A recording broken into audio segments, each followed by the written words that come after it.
Hey, welcome to CK Creations. Trying to create a little content, start a little conversation about guitars. Why? Because I'm a guitar nerd and I like talking about guitars and I need people to talk about guitars with. So that's what we're here to do. But before I get too much deeper into why this particular video, I want to give a special shout out to Brandon Winkles, the drummer from Rockin' Rick and the Rhythm Wranglers. He gave me this hat. See if I can put it on there. There it is. Boom. Rockin' Rick and the Rhythm Wranglers. Rumor has it they're producing an album this year. So if you like rockabilly music or 60s garage music, keep an eye and your eyes and ears open for those guys because rumor has it they're going to be producing an album. And maybe one of the guys from the band can drop a comment and let us know if that's the case or not. All right. But why? What am I here today for? Booyah, that. That's an effects pedal, and this is one I just put together. I do produce my own pedals, but this isn't one of them. This I assembled from a kit that I got from StewMac, and it was a lot of fun to put together, and fairly easy. You know, it comes in, I don't know, maybe I don't know, 40 or 50 pieces, and you solder them together and put them on a circuit board, put a few components together, and boom, you got this thing. It really was. It was a lot of fun to build, and it was fairly easy, pretty straightforward. And then you can have some fun with a pedal that you built yourself. So I recommend it. If you don't want to buy one of mine, buy the kit from StewMac. Anyway, this is what we're talking about. Now, those of you that are familiar with pedals will know immediately and look at this one and say, "Oh, I know exactly what influenced that pedal," and you're probably right. The pedal that influenced this kit is a very famous pedal.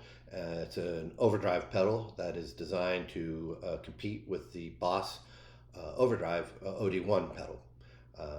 It pushes mids forward, clips the treble, and offers some breakup similar to that of an overdrive channel on a tube amp. So that's what this thing is doing. And that's what we're going to be listening to today, and then hopefully having some conversation about that. And you can say, "Oh, that's awesome," or "Nah, I'm not into it," or whatever. It's all good. Just like talking about guitars. Some of the other gear that I'll be using today is a Trinity 18-watt tube amp, hand-built in Canada. It's a little boutique organization up there.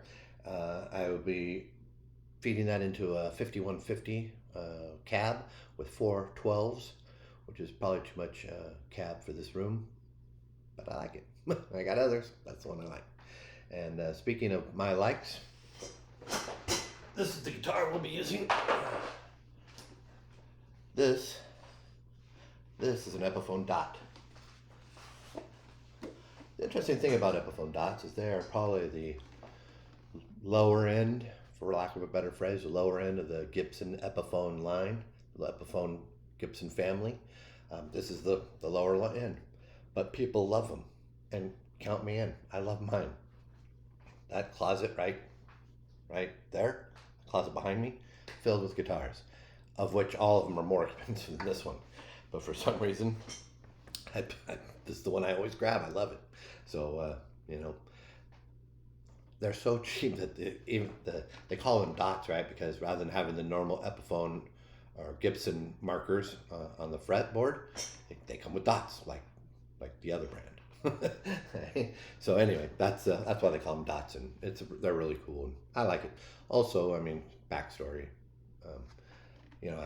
I build custom guitars, but I also hot rod guitars, and that's this. I'm just waiting for some time. This one is going to be hot rodded, like you do a 32 Ford, right? You customize it, make it your own.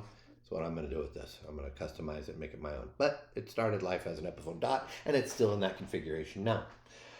Now what we're going to do is we're going to plug the star of the day, the pedal, into the chain. So give me 1 second, and then we'll play some music.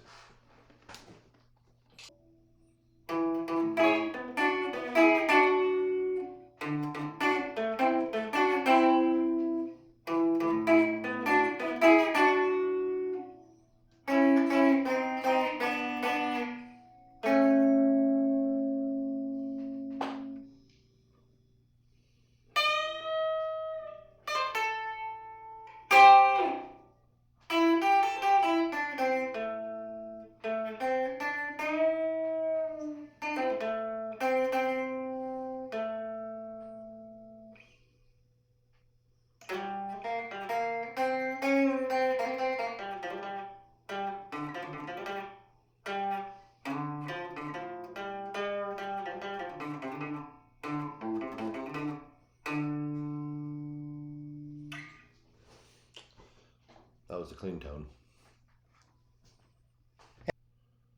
Okay, so now I'm getting ready to add the pedal, and I know it's like 5:30 in the morning here right now, so I don't want to blast my family out. So I am going to adjust the volume a little bit when I hit the pedal, because really all I want to talk about is the difference in tone, not the difference in volume. Probably a little bit louder than that. Okay. A little louder. All right, here we go. This is the distorted sound, or with the pedal.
Bonus points if you can know, if you do know, who the last little, I did kind of like three little sets of riffs there.